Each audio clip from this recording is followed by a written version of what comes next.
오늘 오신 것을 진심으로 환영하고 또 감사하고 축복합니다. 하나님의 경륜 속에서라는 주제를 가지고 말씀을 계속 전해왔습니다. 하나님께서 천지 만물을 왜 만드셨고 사람을 왜 창조를 하셨나? 그 목적은 하나님의 자녀들을 만들어서 하나님의 나라에서 영원히 함께 사시기 위해서 천지 만물을 창조하시고 사람을 만드셨다는 말씀을 두 주에 걸쳐서 말씀을 전해드렸습니다. 그래서 계시록의 마지막에 보면은 다 이뤘다고 선언하십니다. 6절 또 내게 말씀하시기를 다 이루었노라. 나는 알파와 오메가요 시작과 끝이라. 내가 목마른 자에게 생명수의 샘을 값없이 주리라. 다 이루었노라. 무엇을 다 이루셨을까요? 무엇을 다 이루셨는가요? 하나님이 처음에 목적하신 바를 다 이루셨다는 겁니다. 천지 만물을 창조하시고 인간을 만드신 모든 목적을 다 이루었노라 라고 선언을 하십니다. 오늘 하나님과 영원히 함께 살아갈 하나님의 백성이고 자녀들을 만들기 위해서 어떻게 하셨는가에 대한 그 경륜을 말씀을 함께 나누려고 그렇습니다. 여러분의 뇌리 속에 들어가고 여러분 마음 깊이 영혼의 양식이 되었으면 좋겠습니다. 먼저는 하나님의 자녀들을 만들기 위해서는 첫사람 아담을 하나님의 형상대로 만드셨습니다. 첫사람을 처음 만든 하나님의 사람, 흙으로 육체를 만드시고 그 속에 생기를 부어서 생명인 아담을 만드셨습니다. 창세기 2장 7절 여호와 하나님이 땅의 흙으로 사람을 지으시고 생기를 그 코에 불어 넣으시니 사람이 생명이 되니라. 예, 그리고 육체에서 나오는 정신과 또 영에서 나오는 그 영성을 합쳐서 만든 것이 혼입니다. 데살로니가전서 5장 23절 너희의 온 영과 혼과 몸이 우리 주 예수 그리스도께서 강림하실 때에 흠없게 보전되기를 원하노라. 우리 육체에서 나오는 정신은 끊임없이 육체의 피로를 찾으며 살아갑니다. 끊임없이 우리 육체의 피로가 육체가 필요한 것들을 찾아서 그 욕구를 행해가는 것이 육체에서 나온 정신이에요. 그 다음에 또한 영에서 나오는 영성은 하나님을 찾고 하나님과 교제하려고 하게 됩니다. 그걸 찾는 것이 영에서 나오는 영성이에요. 그런데 아담이 마귀를 따랐기 때문에 하나님과 단절되었지 않습니까? 하나님과 단절되었는데 아담의 영은, 이 첫사람의 영은 하나님으로부터 나오는 생명을 공급받아야만이 살아갈 수가 있습니다. 피조물이기 때문에. 그런데 하나님과의 단절이 되니까 하나님으로부터 나오는 생명을 공급을 받지 못하니까 죽은 영이 될 수밖에 없었습니다. 영이 죽고 나니까 육체의 정신과 죽은 영에서 나오는 어떤 그 혼으로 사람들은 살아가는데, 그래서 마귀를 따라가는 거예요. 죽은 영이니까 죽은 영을 따라가는 겁니다. 이렇게 우리 첫사람은 연약한 흙에 속한 피조물이기 때문에 첫사람은 실패할 수밖에 없었습니다. 그래서 아담이 실패했어요. 우리 지금 눈에 보이는 모든 사람들이 아담의 후손이잖아요. 첫사람이에요. 실패자입니다. 고린도전서 15장 47절 첫사람은 땅에서 났으니 흙에 속한 자이거니와. 흙으로 만들어진 연약한 존재들, 실패할 수밖에 없는 존재들이었어요. 그래서 실패자가 되었습니다. 그럼 하나님께서는 아담이 실패할 것을 아시면서도 왜 흙에 속한 연약한 사람을 만들었을까? 그 연약한 흙에서 속한 첫사람을 통해서 하나님의 자녀들을 만들기 위해서 그렇습니다. 고린도전서 15장 43절에서 44절. 욕된 것으로 심고 영광스러운 것으로 다시 살아나며 약한 것으로 심고 강한 것으로 다시 살아나며 육의 몸으로 심고 신령한 몸으로 다시 살아나나니 육의 몸이 있은즉 또 영의 몸도 있느니라. 흙에서 나온 사람을 통해서 영적인 존재를 만들어내시려고 첫사람 아담을 만드신 겁니다. 고린도전서 15장 46, 49절. 먼저는 신령한 사람이 아니요 육의 사람이요 그 다음에 신령한 사람이니라. 우리가 흙에 속한 자의 형상을 입은 것 같이 또한 하늘에 속한 이의 형상을 입으리라. 하늘에 속한 형상을 만들기 위해서 땅 흙에 속한 형상도 만드셨잖아요. 땅의 사람을 먼저 만드시고 그 속에서 하늘에 속한 형상 하나님의 자녀들을 만들기 위해서 첫사람 아담을 만드신 겁니다. 연약하여 실패한 흙으로 만든 사람을 하늘에 속한 하나님의 자녀로, 하나님의 형상인 하나님의 자녀로 만들기 위해서 누가 오셨는가요? 예수 그리스도 오셨지요. 고린도전서 15장 45절. 첫사람 아담은 생명이 되었다 함과 같이 마지막 아담은 살려주는 영이 되었나니. 첫사람 아담은 하나님으로부터 생명을 공급받아야 살아가는 존재들이었고, 그리고 둘째 사람이신 예수 그리스도는 생명을 주시는 분, 곧 하나님이신 거예요. 실패한 첫사람 아담을 위하여서 마지막 아담, 곧 둘째 사람이 오신 겁니다. 인류의 둘째 사람인 예수 그리스도는 누구신가? 요한복음 1장 1절 14절. 태초에 말씀이 계시니라. 이 말씀이 하나님과 함께 계셨으니 이 말씀은 곧 하나님이시니라. 말씀이 육신이 되어 우리 가운데 거하심에 우리가 그의 영광을 보니 아버지의 독생자의 영광이요 은혜와 진리가 충만하더라. 예수님이 누구세요? 천지 만물을 아버지와 함께 창조하신 말씀 하나님이셔요. 그분이 육신이 되어 사람이 되어서 오셨습니다. 마태복음 1장 23절. 보라, 처녀가 잉태하여 아들을 낳을 것이요 그의 이름을 임마누엘이라 하리라 하셨으니 이를 번역한즉 하나님이 우리와 함께 계시다 함이라. 범죄한 첫사람 아담의 씨가 아닌 말씀 하나님이 처녀 마리아의 몸에 성령으로 잉태하여서 둘째 사람으로 오신 분이 바로 예수 그리스도입니다. 그러니까 우리는 아담에 속한 사람들이잖아요. 첫사람 아담에 속한 사람이기 때문에 흙으로 만들어져 있잖아요. 재료가 흙이죠. 근데 예수 그리스도는 말씀이에요. 말씀이 육신되어서 오신 분입니다. 고린도전서 15장 47절. 첫째 사람은 땅에서 나서 흙으로 만들어졌으나 둘째 사람은 하늘에서 나신 주시니라.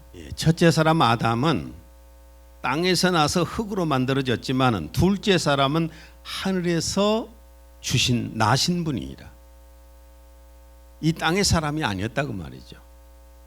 둘째 사람이신 예수님이 오셔서 무엇을 하셨을까? 첫째는 예수님이 성령의 기름 부으심을 받고 그리스도가 되셨잖아요. 그리스도가 되신 다음에 첫 번째 하신 것이 뭐냐 하면은 광야로 가서 마귀에게 시험을 유혹을 받아서 승리하시는 겁니다. 왜냐하면 첫사람 아담이 에덴 동산에서 마귀의 유혹을 받아 실패했잖아요. 그래서 실패자가 됐지 않습니까? 그래서 그 마귀를 가장 먼저 찾아가셔서 그 시험에서 승리를 하신 겁니다. 마태복음 4장 1절 2절. 그때 예수께서 성령에게 이끌리어 마귀에게 시험을 받으러 광야로 가사 40일을 밤낮으로 금식하신 후에 줄이신지라. 물질의 유혹, 명예의 유혹, 권세에 대한 유혹, 이런 마귀의 유혹을 물리치시고 승리를 하셨습니다. 이게 첫사람은 실패했어요. 땅에서 난 사람은 실패했지만 하늘로부터 오신 둘째 사람 아담이신 예수 그리스도는 마귀의 유혹을 이기신 겁니다. 마태복음 4장 11절. 이에 마귀는 예수를 떠나고 천사들이 나와서 수종드니라. 이렇게 첫 번째 승리를 하심으로써 예수님이 귀신들을 쫓기 시작하잖아요. 병든 자를 고치고, 그리고 예수님의 제자들도 귀신을 쫓아내고, 지금도 역시 예수님 이름으로 귀신을 쫓을 수 있고. 이것이 왜 그러냐면은 두 번째 사람이신 예수 그리스도가 오셔서 첫 번째 사람 아담이 실패한 것을 승리하셨기 때문이에요. 그리고 예수님은 첫째 사람 아담과 그 후손들을 위해서 대속의 제물이 되셔서 죄에서 용서받게 하시는 일을 하셨습니다. 로마서 3장 24절. 그리스도 예수 안에 있는 속량으로 말미암아 하나님의 은혜로 값없이 의롭다 하심을 얻은 자 되었느니라. 예수님 우리의 죄를 위한 속죄 제물이 되시면 우리가 죄에서 용서를 받았잖아요. 그리고 예수님은 그 죽으신 몸이 무덤에 장사되었다가 3일 만에 부활하셔서 부활하신 후에 40일 동안 계시다가 감람산에서 승천해 가셨고, 승천하신 후에 하나님의 우편에 앉으셨습니다.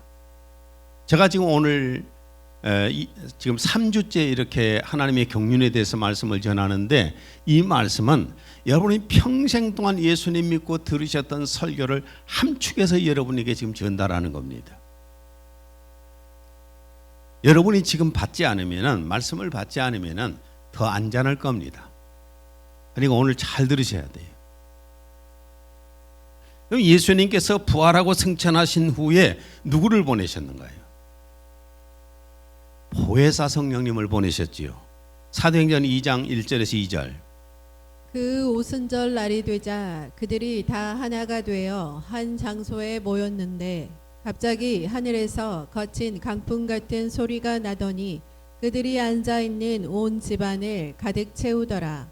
예수님이 약속하셨던 아버지로부터 보혜사 성령을 보내주신다고 그랬는데, 그 약속하셨던 보혜사 성령이 오순절날 예수님 믿는 사람들 위에 임하셨습니다. 보혜사 성령님이 오신 목적이 뭔가? 자꾸 사람들이 보혜사 성령님이 오신 목적을 엉뚱한 데에 많이 사용하려고 합니다. 그런데 예수님이 성령님이 오신 목적이 뭔가? 요한복음 15장 26절. 내가 아버지께로부터 너희에게 보낼 보혜사 곧 아버지께로부터 나오시는 진리의 성령이 오실 때에 그가 나를 증언하실 것이요. 예수님 오신 목적이 뭔가요? 아니, 성령님이 오신 목적이 뭔가요? 예수 그리스도를 증거하시려는 거예요. 예수 그리스도를 증거하기 위해서 보혜사 성령님이 오신 겁니다. 그래서 성령님께서 우리 마음을 감동을 시키셔서 예수님을 믿게 하시는 거예요. 성령님은 하나님께서 양자 삼으시려고 택하신 자들을 먼저 부르십니다. 사람들을 자꾸 부르세요. 에베소 1장 4절에서 5절. 하나님께서 세상의 기초를 놓으시기 이전에 우리로 사랑 안에서 그분 앞에 거룩하고 흠없게 하시려고 그리스도 안에서 우리를 택하시어 하나님의 기쁘신 뜻에 따라 우리 예수 그리스도를 통하여 우리를 자신의 자녀로 입양할 것을 미리 정하셨으니. 하나님께서 택하시고 예정하신 사람들을 성령님께서 부르시는 겁니다. 사도행전 13장 48절. 영원한 생명을 얻기로 정해진 자들은 다 믿더라. 우리가 그냥 예수님 앞에 온 것이 아니라 어느 날 마음에 갑자기 감동이 오는 경우가 있어요. 찬송을 듣다도 감동이 오기도 하고, 십자가를 쳐다보고 감동이 오기도 하고, 어떤 성구 하나를 암송하다 감동이 오기도 하고, 어떤 친구가 교회를 나가는 모습을 보면서 감동을 오기도 하고, 이게 다 성령님께서 부르시는 과정입니다. 그리고 택한 자들의 마음을 감동시켜서 예수님을 믿게 하시는 거예요. 구주로 믿게 하시는 거예요. 고린도전서 12장 3절. 성령으로 아니하고는 누구든지 예수를 주시라 할 수 없느니라. 성령님께서 예수님을 구주로 믿게 하시는 거예요. 여러분, 이 세상의 종교인들은 인간의 영성 속에가 영이 있기 때문에, 인간의 속에가 영이 있기 때문에 종교는 누구나 다 같습니다. 불교가 되었든 기독교가 되었든 유교가 되었던 종교를 누구나 다 갖고자 해요. 그 종교 안에 있는 사람들 지금 말하는 게 아닙니다. 종교야 뭐 어느 종교를 택하든 나는 별로 그것이 중요하다고 생각하지 않습니다. 그러나 하나님의 자녀가 되는 것은 여러분 우리가 종교인이 되기 위해서 온 게 아니라 하나님의 자녀로서 살아가기 위해서 온 거 아닙니까? 하나님의 자녀가 되는 데에는 성령님께서 예수님을 나의 구주로 나의 하나님으로 믿게 하시는 거예요. 그래서 우리가 하나님의 자녀가 되어서 하나님을 아빠 아버지라고 부르지 않습니까? 갈라디아서 4장 6절 너희가 아들이므로 하나님이 그 아들의 영을 우리 마음 가운데 보내사 아빠 아버지라 부르게 하셨느니라. 자꾸만 사람들이 하나님의 자녀가 아니라 성령이 감동해서 하나님의 자녀가 되는 것이 아니라 종교인이 때문에 종교인이 되어서 자꾸 이런 신학 저런 신학들을 수없이 만들어내잖아요. 자유주의 신학을 만들어내고 무슨 뭐 연합주의 신학을 만들어내고 통합주의 신학을 만들어서 모든 종교를 하나에 통합시킨다 하고 다 종교인들이 하는 겁니다. 그러나 우리는 하나님이 우리의 아빠 아버지예요. 예수님의 아버지시고 예수님 안에 하나님의 생명이 있는데 그 예수님의 생명을 우리가 받아서 하나님의 양자들이 되었어요. 그래서 우리 하나님을 아버지라고 부르지 않습니까? 그런데 무슨 어디 가서 부채를 보고 아버지라고 부르겠습니까? 우리는 하나님의 자녀들이에요. 성령님께서 오셔서 이것을 예수님을 진실로 믿어서 거듭나게 하시는 겁니다. 둘째로는 성령님이 오신 목적이 뭐냐면은 하나님의 자녀가 된 사람들을 모아서 교회를 되게 하시는 거예요. 교회를 이루시는 거예요. 에베소 2장 22절 너희도 성령 안에서 하나님이 거하실 처소가 되기 위하여 그리스도 예수 안에서 함께 지어져 가느니라. 성령님께서 하나님이 거하실 처소를 교회를 만들어 가시는 겁니다. 교회를 만들으셔서 거기에 성령님께서 감독자들을 세우셔서 지도자를 세워서 하나님의 말씀으로 잘 양육시켜 가게끔 성령님께서 도와주시고 계시는 겁니다. 에베소 20장 28절 너희 자신을 조심하고 모든 양떼에게도 그리하라. 이들을 위하여 성령께서는 너희를 감독자로 세우셨으며 하나님께서 자신의 피로 사신 하나님의 교회를 돌보게 하셨느니라. 교회 지도자는 교회가 세상 교훈을 자꾸 전하면 안 돼요. 세상 교훈을 듣는 것은 세상에 나가서 얼마나 많잖아요. 무슨 위트 있는 말을 듣기 원하면은 코미디언들 만나면 되고, 세상 강의를 얼마나 잘하는 사람들 많습니까? 세상 지식을 얻고 싶고 철학을 얻고 싶고 문학을 얻고 싶고 정치학을 얻고 싶으면은 그 전문가들한테 가면 되는 겁니다. 그러면 교회는 뭐 하는 곳인가요? 하나님의 말씀을 받는 곳이에요. 예수 그리스도의 하나님으로부터 오신 하나님으로부터 받은 예수 그리스도의 말씀을 받는 겁니다. 그게 교회인데 쓸데없는 소리를 계속 받다 보면 교회가 죽어요. 영적으로 성도들이 죽어갑니다. 교회는 세상 교훈이 아닌 예수 그리스도의 복음으로 잘 양육되어 가야 합니다. 그리고 성령님께서 오신 목적이 마지막으로 뭐냐 하면은 신부인 성도들을 부활시켜서 신랑 되신 예수 그리스도에게 데리고 가시는 겁니다. 데살로니가전서 4장 16에 17절 주께서 호령과 천사장의 소리와 하나님의 나팔 소리로 친히 하늘로부터 강림하시리니 그리스도 안에서 죽은 자들이 먼저 일어나고 그 후에 우리 살아남은 자들도 그들과 함께 구름 속으로 끌어올려 공중에서 주를 영접하게 하시리니 그리하여 우리가 항상 주와 함께 있으리라. 이것이 우리의 소망이잖아요. 예수님 다시 오실 것을 우리는 믿지요. 그리고 예수님 다시 오실 때 우리가 부활될 것을 믿지요. 이게 우리의 소망이에요. 데살로니가전서 3장 13절 우리 주 예수 그리스도께서 그의 모든 성도들과 함께 오실 때에 하나님 곧 우리 아버지 앞에서 거룩함에 흠없도록 끝까지 너희 마음을 견고하게 세워 주시기를 바라노라. 우리 주 예수 그리스도께서 그의 모든 성도들과 함께 오실 때에 낙원에 가서 먼저 있는 성도들이 부활되어서 예수님 오실 때 공중에서 이 땅에서 부활되어서 올라가는 사람들 함께 다 같이 만나게 되는 겁니다.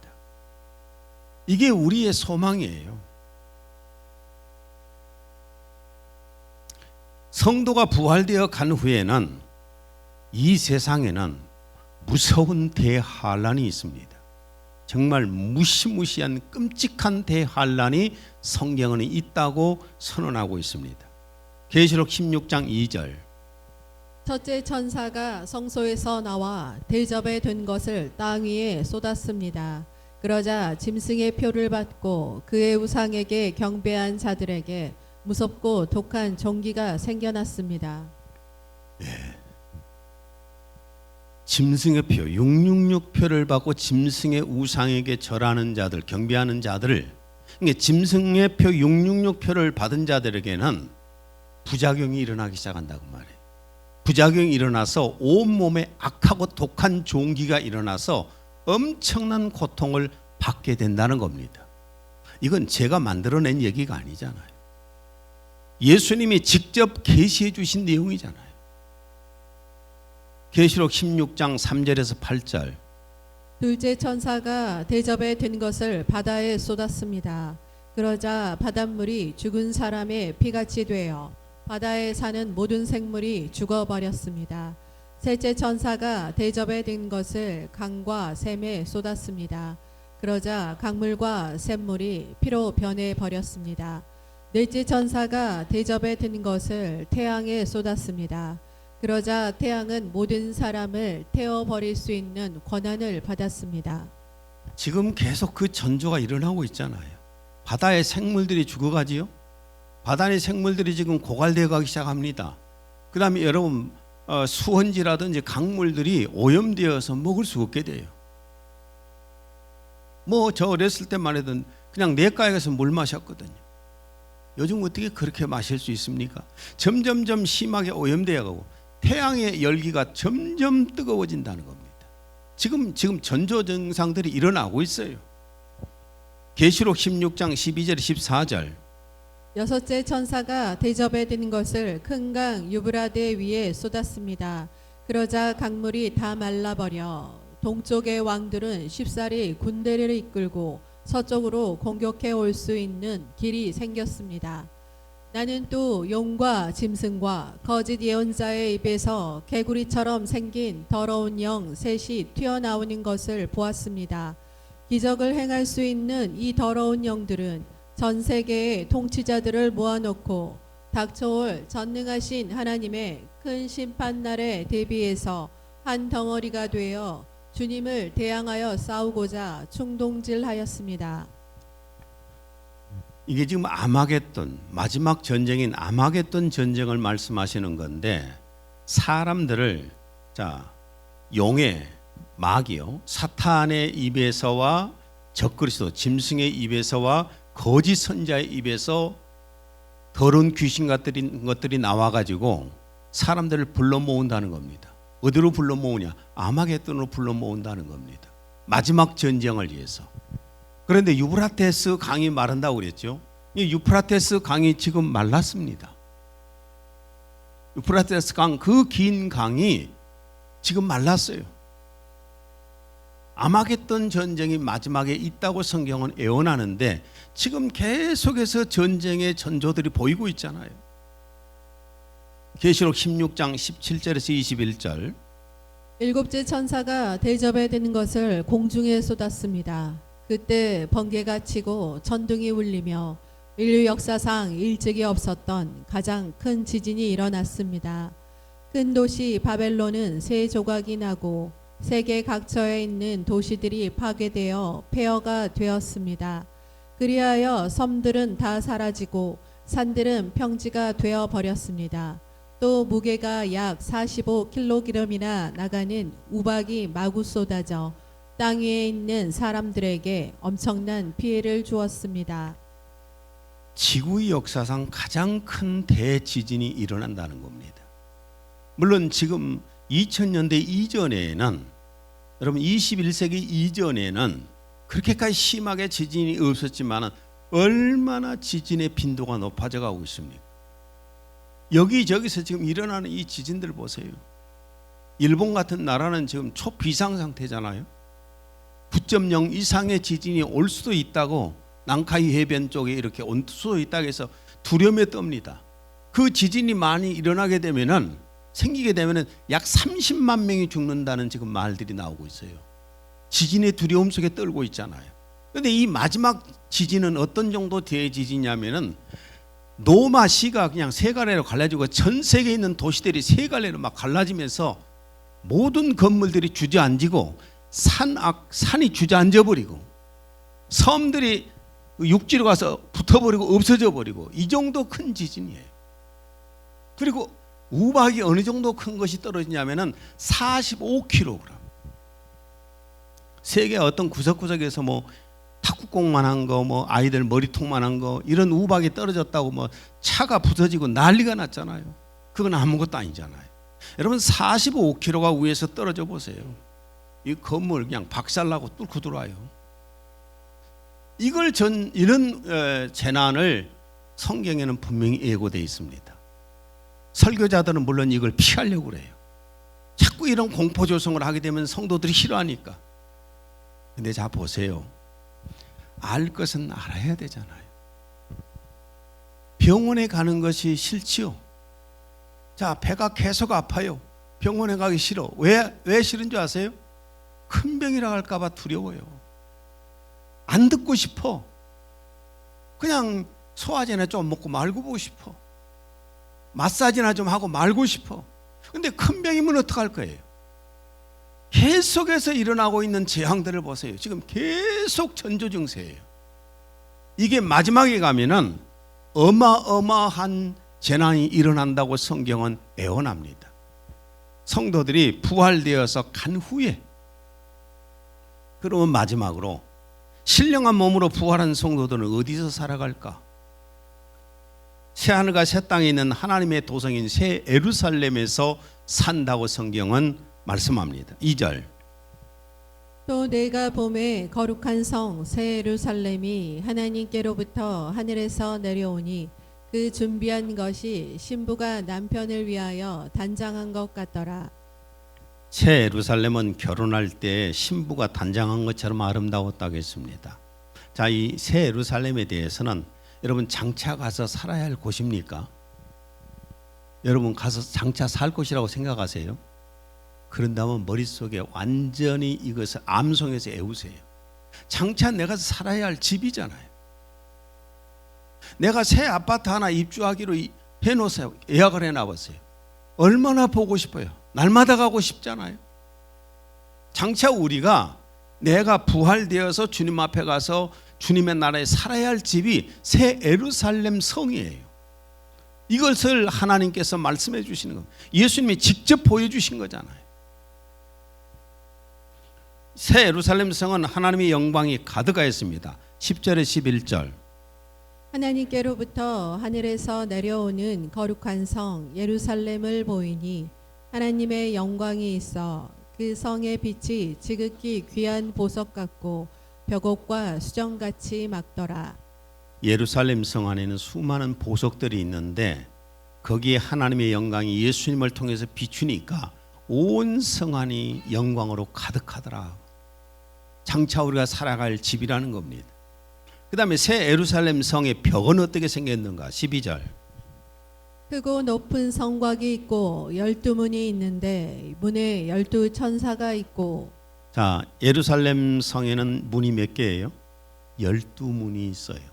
그것도 조그마한 소슬문이 아니라, 조그마한 문이 아니라 어마어마하게 큰 문이 12문이 있는데 그 12문마다 12천사가 지키고 있다는 거예요. 21절. 그 12문은 12진주니 각 문마다 한 개의 진주로 되어 있고. 우리 문은 뭘로 되어 있죠? 현관 들어오는 입구 유리로 되어 있습니다. 그런데 이 예루살렘 성벽의 12문은 뭘로 되어 있어요? 통진주로 돼 있다는 거예요.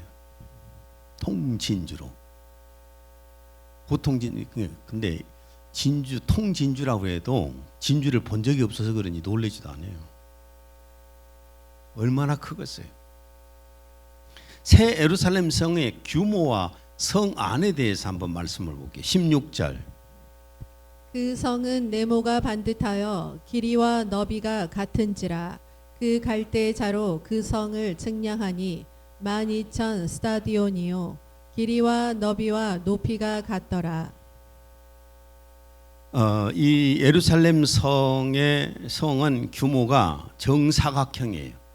정사각형인데 길이와 넓이와 높이가 똑같은데 12,000 스타디온, 즉 우리 키로수로 말하면 약 2,200km 장강고가 그렇게 크다 그 말이에요. 그 다음에 21절 23절. 성의 길은 맑은 유리 같은 정금이더라. 그 성은 해나 달의 비침이 쓸데없으니 이는 하나님의 영광이 비치고 어린 양이 그 등불이 되심이라. 보니까 새 예루살렘 성을 사모하고 그곳에 가서 살아야 된다고 생각하는 분들은 눈이 초롱초롱 빛나가지고 지금 보고 있고 있어요. 근데 나는 안 갈 거야. 나는 별로 관심 없어. 그런 사람들은 쳐다도 안 보고 있어요. 여러분이 소망되기를 바랍니다. 새 예루살렘 성을 안 간다고 생각하면은 뭐 하는데 교회를 다닙니까? 종교 생활하는데 얼마나 지쳐요. 주일날에 등산 가면 얼마나 좋고 저 낚시하러 가면 얼마나 재미있고 집에 자빠져가서 TV 보면 얼마나 재밌어요. 그러는데 오늘 교회에 나왔잖아요. 시간대가 나왔잖아요. 우리 교회 같은 경우는 정말 먼 곳에서 원근각처에서 왔어요. 정말 많은 곳에서. 그렇잖아요? 뭐 때문에 옵니까? 새 예루살렘 성이 우리의 희망이잖아요. 그래서 이렇게 신앙생활을 하는 겁니다. 그 다음에 새 예루살렘 성 안에 생명수강과 매달 열린 12가지 과일에 대해서 22장 1절. 또 그가 수정같이 맑은 생명수의 강을 내게 보이니 하나님과 및 어린 양의 보좌로부터 나와서 길 가운데로 흐르더라. 하나님의 보좌 밑으로 강물이 쫙 흘러내려서 그것이 온 세상으로 흘러가는 겁니다. 땅으로. 그런데 그 가해가 뭐가 있었느냐 하면은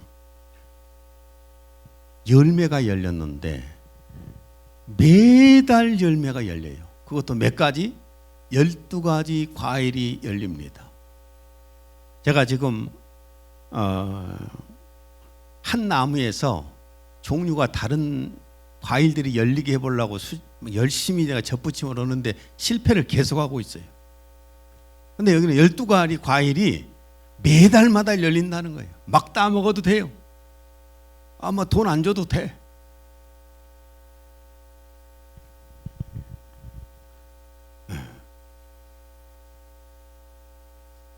(22장 2절) 강 좌우에 생명나무가 있어 12가지 열매를 맺되 달마다 그 열매를 맺고 그 나무기 잎사귀들은 만국을 치료하기 위하여 있더라. 가장 중요한 것은 이곳에 가서 살아야 할 사람들, 살 수 있는 사람들이 누구냐가 중요하잖아요.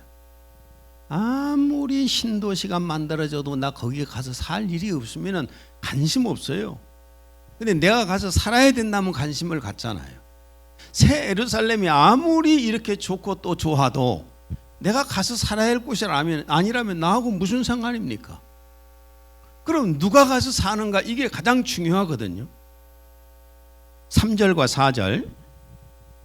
하늘에서 큰 음성이 나서 말하기를 보라 하나님의 성막이 사람들과 함께 있어 그분께서 그들과 함께 거하시리니 그들은 그분의 백성이 되고 하나님께서는 친히 그들과 함께 계셔서 그들의 하나님이 되시리라.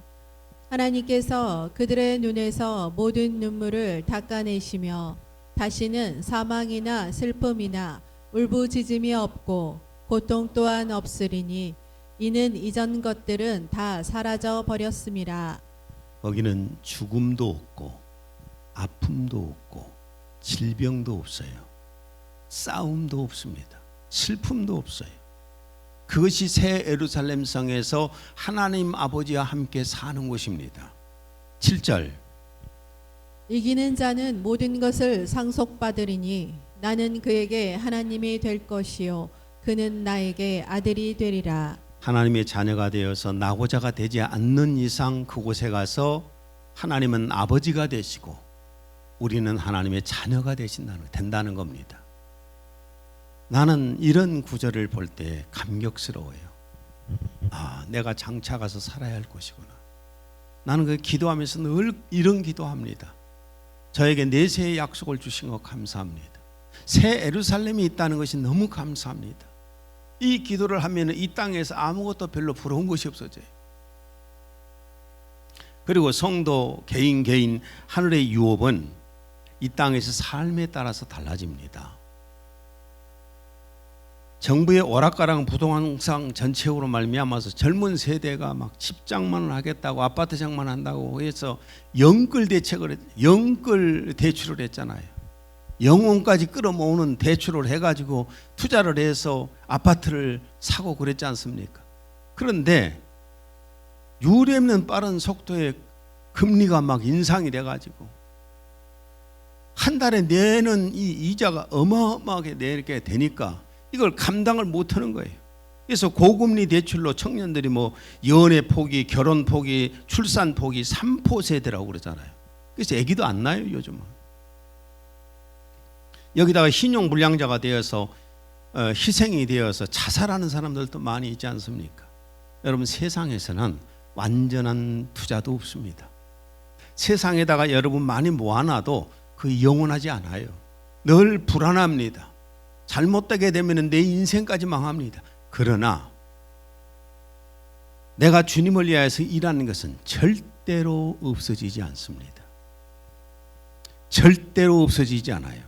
갈라디아서 6장 7절에서 8절 사람이 무엇으로 심든지 그대로 거두리라.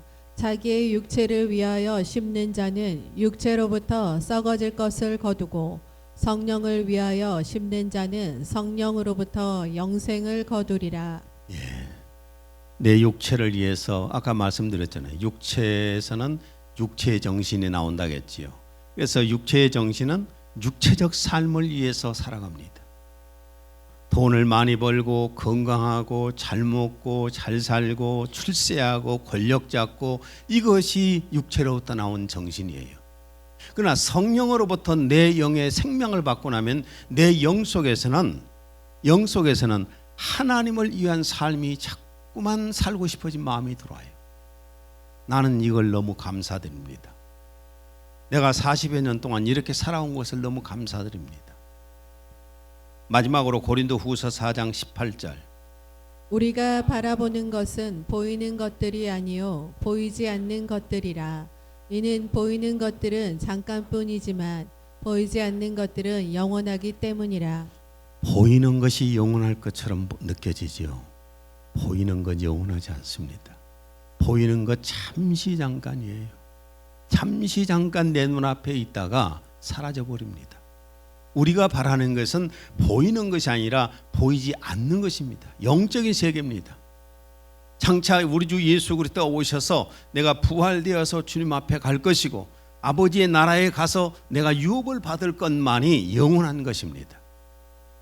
이 세 번의 하나님이 경륜 속에서란 말씀을 통해서 여러분의 마음속에 하나님을 더 알아가고 예수를 더 알아가고 내세를 위해서 살고자 하는 마음이 강하게 심어졌기를 바랍니다.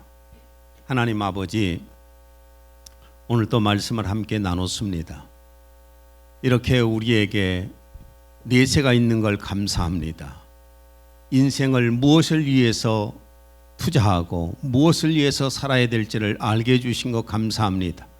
그리고 우리에게는 새 예루살렘 성이 우리에게 약속이 되어 있어서 그곳에서 내가 살아갈 수 있다는 것이 너무나 감사합니다. 성도들 모두가 다 그 마음으로 살게 하옵소서. 예수님 이름으로 기도했습니다. 아멘.